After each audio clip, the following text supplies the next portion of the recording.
le reste du peuple, chacun à sa tente. Jonathan bâtit le poste des Philistins qui était à Géba, et les Philistins la prirent.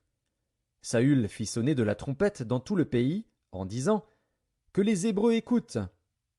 Tout Israël entendit que l'on disait « Saül a battu le poste des Philistins, et Israël se rend odieux aux Philistins. » Et le peuple fut convoqué auprès de Saül à Gilgal.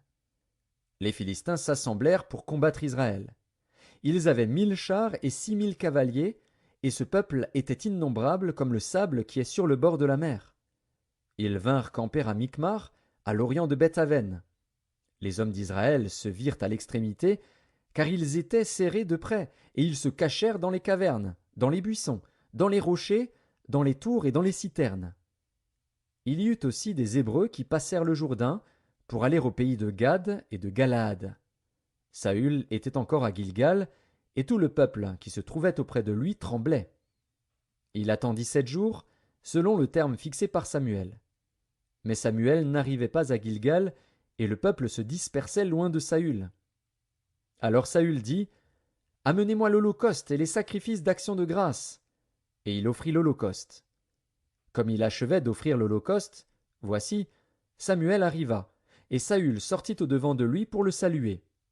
Samuel dit « Qu'as-tu fait » Saül répondit « Lorsque j'ai vu que le peuple se dispersait loin de moi, que tu n'arrivais pas au terme fixé, et que les Philistins étaient assemblés à Micmar, je me suis dit « Les Philistins vont descendre contre moi à Gilgal, et je n'ai pas imploré l'Éternel. » C'est alors que je me suis fait violence et que j'ai offert l'holocauste.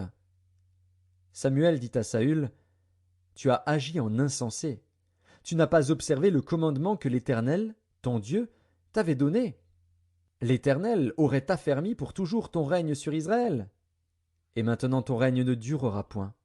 L'Éternel s'est choisi un homme selon son cœur, et l'Éternel l'a destiné à être le chef de son peuple, parce que tu n'as pas observé ce que l'Éternel t'avait commandé. » Puis Samuel se leva et monta de Gilgal à Gibéa de Benjamin.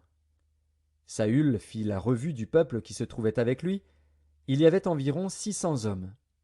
Saül, son fils Jonathan, et le peuple qui se trouvait avec eux avaient pris position à Géba de Benjamin, et les Philistins campaient à Micmar.